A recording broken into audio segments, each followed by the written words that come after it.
പ്രധാന വാർത്തയിലേക്കാണ്. വിവാദങ്ങൾക്കിടെ പത്തനംതിട്ട SP സുജിത് ദാസ് അവധിയിൽ പ്രവേശിച്ചു. 3 ദിവസത്തേക്കാണ് അവധിയപേക്ഷ നൽകിയിരിക്കുന്നത്. PV അൻവർ MLAയുമായുള്ള ഫോൺ സംഭാഷണം പുറത്തു വന്നതിന് പിന്നാലെയാണ് നീക്കം. റിനു ശ്രീധർ വിവരങ്ങളുമായി. റിനു, ഇപ്പോൾ റിപ്പോർട്ടറാണ് വാർത്ത ബ്രേക്ക് ചെയ്തത്. PV അൻവറുമായുള്ള ഫോൺ സംഭാഷണം, അതിൽ ഉന്നത പോലീസ് ഉദ്യോഗസ്ഥർക്കെതിരെ സുജിത് ദാസ് നടത്തുന്ന പ്രതികരണം, അത് പോലീസിനകത്ത് തന്നെ വലിയ കോളിളക്കം സൃഷ്ടിച്ചിരിക്കുകയാണ്. ഇപ്പോൾ എന്താണ് അറിയാനാകുന്നത്? സുജിത് ദാസ് അവധിയിൽ പ്രവേശിച്ചിരിക്കുന്നത് 3 ദിവസത്തെ അവധി എന്ന് പറയുമ്പോൾ അതൊരു നിർബന്ധിത അവധിയായി കാണാൻ പറ്റുമോ? തീർച്ചയായും സ്മൃതി, PV അൻവർ MLAയുമായിട്ടുള്ള ഫോൺ സംഭാഷണത്തിന് ശേഷം പോലീസ് സേനയിലും സംസ്ഥാന സർക്കാരിനിടയിലും വലിയ രീതിയിലുള്ള കോളിളക്കം സൃഷ്ടിച്ചു എന്ന് തന്നെ നമുക്ക് പറയേണ്ടി വരും. ഒരു ഉന്നത പോലീസ് ഉദ്യോഗസ്ഥൻ്റെ തുറന്ന പറച്ചിൽ എന്നുകൂടി നമുക്ക് പറയേണ്ടി വരും. മുഖ്യമന്ത്രിയുടെ ഓഫീസിലേക്കാണ് അത് വിരൽ ചൂണ്ടുന്നത്. മുഖ്യമന്ത്രിയുടെ പൊളിറ്റിക്കൽ സെക്രട്ടറിയാണ് ഉന്നം വയ്ക്കുന്നത് എന്നുള്ളത് കൃത്യമാണ്. അതുകൊണ്ട് തന്നെ കഴിഞ്ഞ ദിവസം പത്തനംതിട്ട SP ആയിട്ടുള്ള ഇദ്ദേഹത്തെ സുജിത് ദാസിനെ തിരുവനന്തപുരത്തേക്ക് വിളിച്ചു വരുത്തിയിരുന്നു. DGP ഓഫീസിലേക്ക് വിളിച്ചു വരുത്തിയിരുന്നു. ADGPയെ കണ്ട് സംസാരിക്കുവാൻ വേണ്ടി സുജിത് ദാസ് ശ്രമിക്കുകയും ചെയ്തിരുന്നു. പക്ഷേ ADGP സംസാരിക്കുവാൻ വേണ്ടി തയ്യാറായിട്ടില്ല. ADGPക്കെതിരെയാണ് രൂക്ഷമായിട്ടുള്ള വിമർശനങ്ങൾ ആ ഫോൺ സംഭാഷണത്തിൽ ഉള്ളത്. അതുകൊണ്ട് തന്നെ ഒപ്പം മുഖ്യമന്ത്രിയുടെ ഓഫീസിലെയും പൊളിറ്റിക്കൽ സെക്രട്ടറിക്കെതിരെയുമാണ്. അതുകൊണ്ട് തന്നെ SP-ക്കെതിരെ കടുത്ത ഒരു ഇടപെടൽ അല്ലെങ്കിൽ ഒരു നടപടി ഉണ്ടാകുമെന്നുള്ളതിൽ യാതൊരുവിധ സംശയവുമില്ല. ഇതിനിടെയാണ് സുജിത് ദാസ് 3 ദിവസത്തെ അവധിക്ക് അപേക്ഷ നൽകിയിരിക്കുന്നത്. 3 ദിവസത്തെ അപേക്ഷയ്ക്ക് അപ്പുറം ഈ അവധി നീളാൻ സാധ്യതയുണ്ട് എന്നുള്ളതാണ്.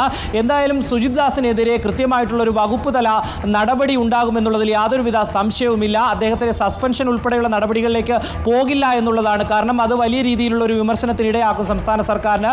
അതുകൊണ്ട് തന്നെ അദ്ദേഹത്തിനെ സ്ഥലം മാറ്റുകയോ മറ്റ് നടപടിക്രമങ്ങളിലേക്കോ പോകും എന്നുള്ളതിൽ യാതൊരുവിധ സംശയവുമില്ല. എന്തായാലും സംസ്ഥാന സർക്കാരിനും അതുപോലെ തന്നെ പോലീസ് സേനയ്ക്കും നാണക്കേടുണ്ടാക്കുന്ന രീതിയിലുള്ളൊരു ഫോൺ സംഭാഷണം തന്നെയാണ് റിപ്പോർട്ടർ TV പുറത്തുവിട്ടത്.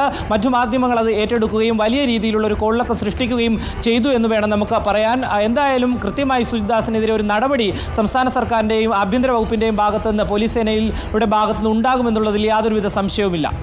ADGPക്കെതിരെയല്ലേ ആ ഫോൺ സംഭാഷണത്തിൽ പ്രധാനമായും ADGP അജിത് കുമാറിനെതിരെയല്ലേ പ്രധാനമായും സുജിത് ദാസ് ആരോപണം ഉന്നയിച്ചിരുന്നത്? തൃശ്ശൂരിലെ തോൽവിക്ക് പോലും ഇടയാക്കുന്ന രൂപത്തിൽ BJPക്ക് വേണ്ടി ADGP പ്രവർത്തിച്ചു എന്നുള്ള ഗുരുതര ആരോപണം കൂടി ആ സംഭാഷണത്തിലുണ്ട്. അത് സർക്കാരിനെയും ഒരു തരത്തിൽ പ്രതിരോധത്തിലാക്കുന്നതാണ്. ADGPക്ക് വലിയ ചുമതലകൾ നൽകിക്കൊണ്ട് സർക്കാരിൻ്റെ സ്വന്തം ആളായി തന്നെ ADGPയെ മുന്നിൽ നിർത്തിയിട്ടാണ് മുഖ്യമന്ത്രി പ്രവർത്തിച്ചത്. അപ്പോൾ സർക്കാരിനെ കൂടി പ്രതിരോധത്തിലാക്കുന്ന ചില കാര്യങ്ങൾ PV അൻവർ MLAയും സുജിത് ദാസും തമ്മിലുള്ള ഫോൺ സംഭാഷണത്തിൽ പുറത്തു വന്നിട്ടില്ലേ?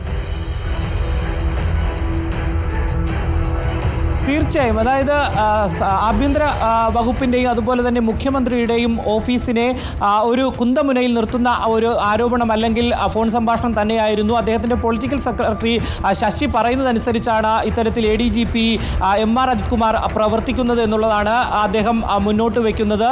ഒപ്പം തൃശ്ശൂരിലെ BJPയുടെ വിജയം, തൃശ്ശൂരിലെ ആ ഒരു വിവാദം എന്ന് പറയുന്നത്, അല്ലെങ്കിൽ തൃശ്ശൂർ പൂരവുമായി ബന്ധപ്പെട്ട് നടന്ന ഒരു വിവാദം എന്ന് പറയുന്നത് അവിടുത്തെ കമ്മീഷണർക്കല്ല അതിൻ്റെ ഉത്തരവാദിത്വം. അത് MR അജിത് കുമാർ മനഃപൂർവ്വം അത് ചെയ്യിപ്പിച്ചതാണ് എന്നുള്ള കൃത്യമായിട്ടുള്ള ആരോപണം ആ ഫോൺ സംഭാഷണത്തിലുണ്ട്. ശരി റിനു, സംസ്ഥാന സർക്കാരിനെതിരെ പോലീസിൽ ലോബി പ്രവർത്തിക്കുന്നു എന്ന ഗുരുതര ആരോപണമാണ് PV അൻവർ MLA ഉന്നയിച്ചത്. ADGP MR അജിത് കുമാറാണ് ഈ സംഘത്തിന്റെ തലവൻ.